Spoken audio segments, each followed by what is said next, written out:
to family, family, friends, others, they're going to say, well, what did the preacher talk about this morning? What did he say? Some sermons, I guess you're never really sure. Okay. I'm going to talk about three things, and I'm going to tell you about these three things right up front. I'm going to talk about democracy. I'm going to say a few words about Bayard Rustin. Today is his birthday. I'm going to tell who knows who Bayard Rustin is? Anybody ever heard of Bayard Rustin? Okay. You will know by the end of this sermon, today's presentation. He was enormously important to Unitarian Universalists and still is. He died in 1987. Still much loved and remembered in many places. And then finally, too close? What? Too loud? You don't have to hold on to it. Okay. All right. I'll take the hands off. Okay. I'm often a hands-on guy, but today I'll back off a little bit. I'm going to talk about the future of Unitarian Universalism, and I'll try to do that in less than 20 minutes. Then I'll have a cup of coffee. All right. I'm going to suggest that this year, next few months, not 20 years from now, but this year, this is the existential moment. This year, 24, is the year that's really going to determine who we are. Perhaps for the rest of this century, maybe beyond that. Who knows? The National Association, the cluster, this congregation. This is the year, 24. I'll explain in a few minutes. The conch shell. So why did we use a conch shell at the beginning of today's Sunday service? Well, the answer is very simple. We want you to be woke. Okay. All right. Okay. Pat says I use the word, so I guess it's out there now. All right. Out of the closet, so to speak. We want you to be woke. Now, the use of a conch shell, that's to bring people together. That's what we're trying to do. We're trying to bring everybody together. And this is an old Florida tradition. Nobody knows how old, except that there have been people here for maybe 13,000 years or so. This is the ancestral home of the Tocobaga people and several other groups in this area, what we now consider to be Tampa. And they were certainly using conch shells long, long ago for religious purposes and other purposes to bring people together. And in some ways, it's a bit like a shofar, which of course is the ram's horn trumpet used in Jewish tradition. But horns, and especially conch shells, you'll find that these are used throughout much of the world. Japan, New Guinea, India, Hawaii. I was recently in Central America. It's a long tradition of using conch shells in Central America. In Florida, several Unitarian Universalist congregations, it's very much a Florida thing, use conch shells at the beginning of Sunday services. And this is true Key West, Port Charlotte, sometimes Odessa, some of the other congregations. We use a conch shell because we want you to be woke, and especially in this year 24. I'm going to talk about democracy. Democracy has enormous importance for Unitarian Universalists. We're very upfront about this. You go at the back of your order of service, you'll find it's principle number 5. We affirm the importance of democracy, not just in our religious societies, but in the world at large. This is probably one of, if not the most radical of the statements that we have made as Unitarian Universalists. Most of the big religious organizations in the world, most religions, at best, are kind of wary of democracy. They're not really sure about this institution, letting the people decide how they want to proceed. Democracy is never mentioned in the Bible. There's a lot of talk about Lord of Lords, King of Kings, that kind of thing. But democracy is not there. And democracy is certainly not present in Islam. It's not present in any of the great Asian religions, Taoism, Buddhism, Shinto. They really have Hinduism. They really don't have much to say about democracy. But then you get to the Unitarian Universalists. And for us, it's right up front. Principle number 5. We really commit ourselves to this populist vision. And despite everything that has gone wrong in democracies, and a great many democracies have failed, we still put our faith in this Enlightenment tradition, something associated with the American Revolution. The will of the people, we the people. So when we talk about democracy as Unitarian Universalists, we're not just talking about something political. It's something that goes a lot deeper than that into our culture and into our understanding of what is important in religion. How many of you remember spring break of 1964? Actually, I won't ask you that because that presses it for age, okay?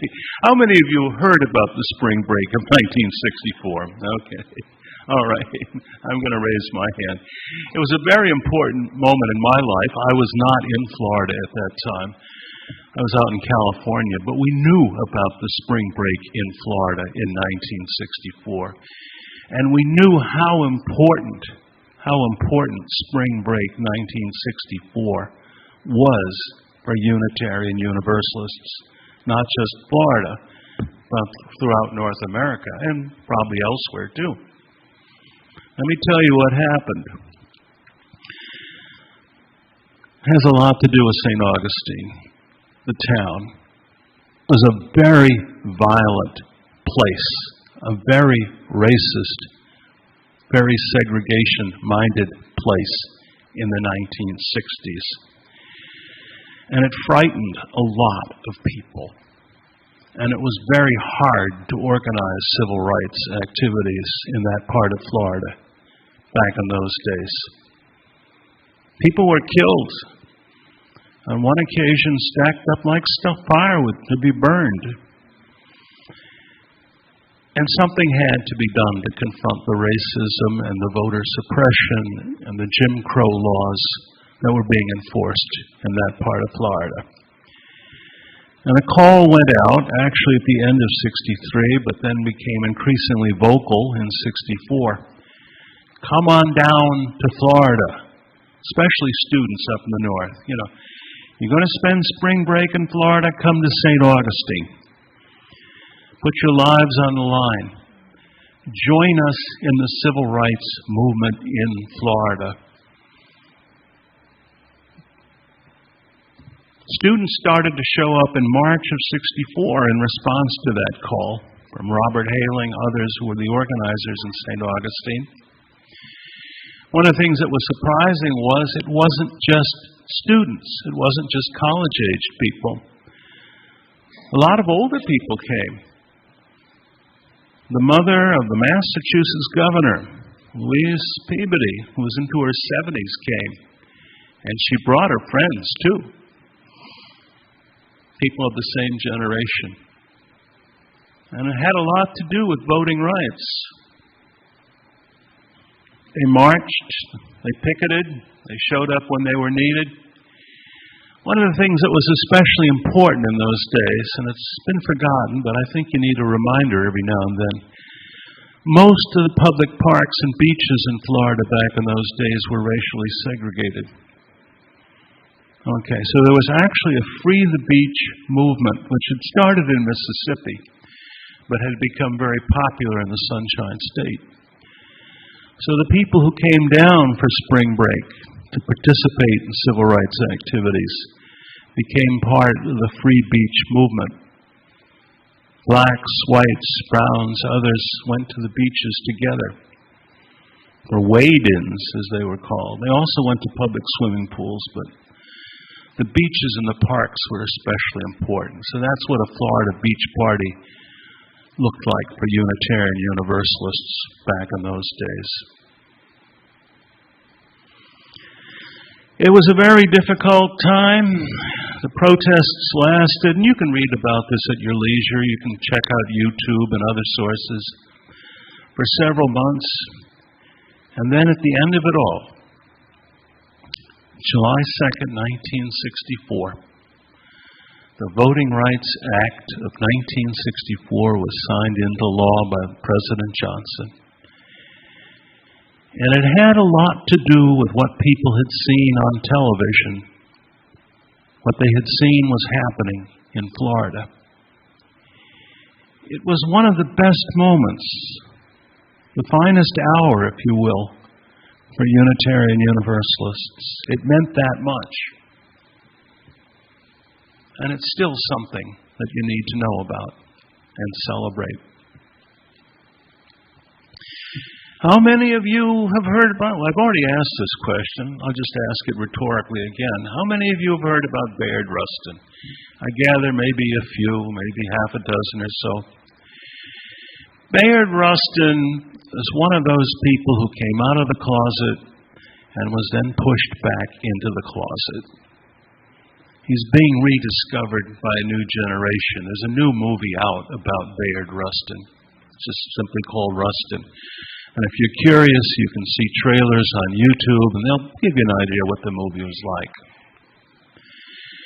Bayard Rustin was one of the older leaders at that point in the civil rights movement. He'd been born before World War I. He'd been active in anti-war activities during the Second World War. He'd gone to prison for 2 years because of evading the draft. Did a lot of work with A. Philip Randolph. That's another great name from the past. Very active in housing justice campaigns in Harlem. Active in a long series of good works. In effect, he was Martin Luther King's chief of staff for the 1963 March on Washington. Extremely active. Without Bayard Rustin, that 63 March would not have happened. And then he stayed active. Became active in gay rights. Active in all kinds of causes. He died in 1987.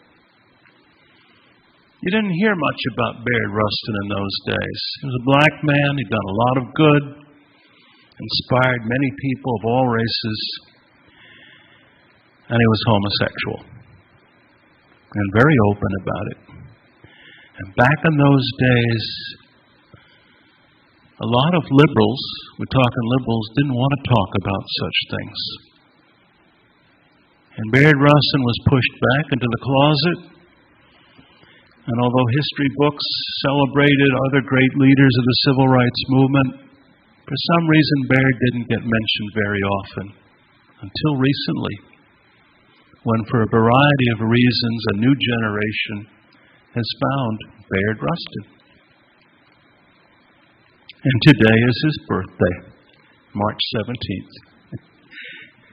And that's part of the reason why I'm here this morning, to celebrate with you all.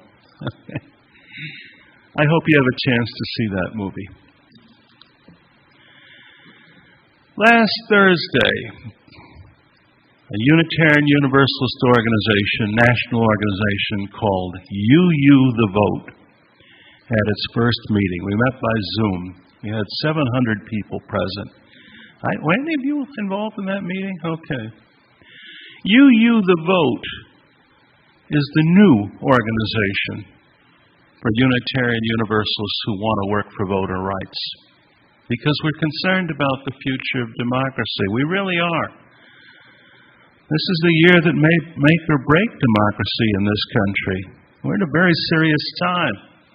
Political division, voter suppression, lots of voter suppression in Florida, intimidation, voter fraud, lots of voter fraud, but it's at the highest levels, not down at the grassroots.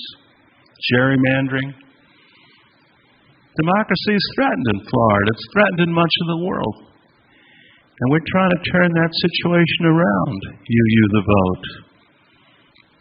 Encourage congregations like this one to get involved in voter registration, help people with the voting process, including voting by mail. Join the poll watchers. Come and see what it actually looks like on election day at the polls.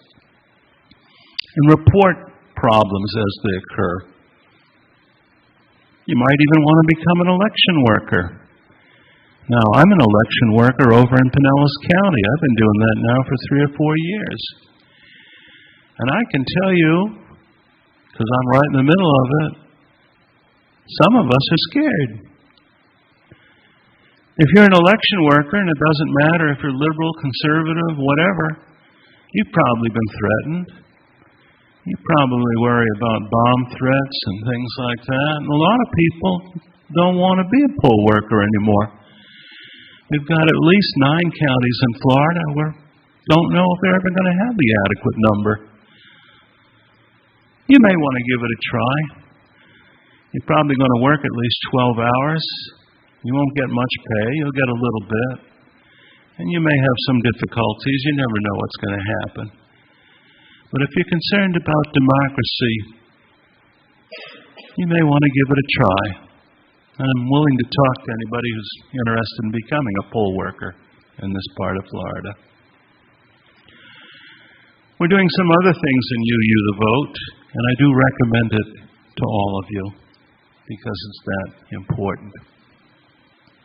A few months ago, I was talking to a congregation. I said, this is the existential moment for Unitarian Universalists. One gentleman jumped up, middle of the service. You can do it too if you like, All right. I'm used to a lot of give and take. What does that mean? What's an existential moment? Okay, fair enough. An existential moment is that time in life when we understand why we exist. If we're an organization, we're concerned about things like meaning, purpose, mission. Why are we here when we could be somewhere else? We could be at the beach or playing golf. Why are we here? Existential moment for Unitarian Universalists, the moment of decision. 2 things of special importance for Florida. Climate change, well, that's one. Last summer was, some agree that it was the hottest summer in recorded history for planet Earth, for humanity. And some go beyond that to say it was the hottest summer in 125,000 years. That's a long time. The hottest summer, 125,000 years, the sea keeps rising. And Tampa Bay is just waiting for the next hurricane to show up. And it may be this year. So we're concerned about the immediate impact of climate change, because that's going to shape our Unitarian Universalist future. That'll be a wake-up call. And we keep coming back to this theme of democracy.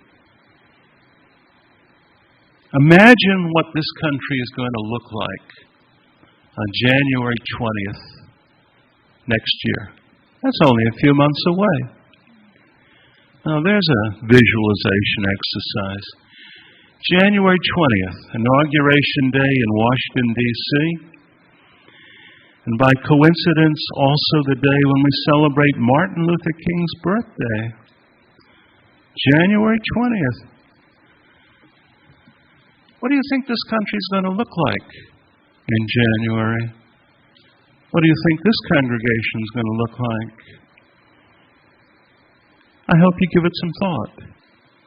It's less than 12 months away, and this is the year of decision. Namaste. Thank you. Oh, hey. I'm going to share some Bayard Rustin quotes with you in a few minutes, but you try to summarize the lessons that Bayard Rustin passed along, a couple of lessons in particular. He wanted Americans to stay with democracy. He knew everything that had gone wrong in democracy in his time and in years previous. There are lots of things that can go wrong with the democratic system, and lots of things that have gone wrong. And still, as a Quaker activist, he put his faith in democracy. Stay with the Constitution of the United States, because when you lose that protection, especially for liberals, it's all over. Okay. Other lessons from Bayard Rustin: you need to respect diversity, and you need to know when to come together in community. You need to know when to support each other. Every movement for liberation has to proceed in its own way, whether we're talking about women's rights, gay rights, African Americans, immigrants, other groups.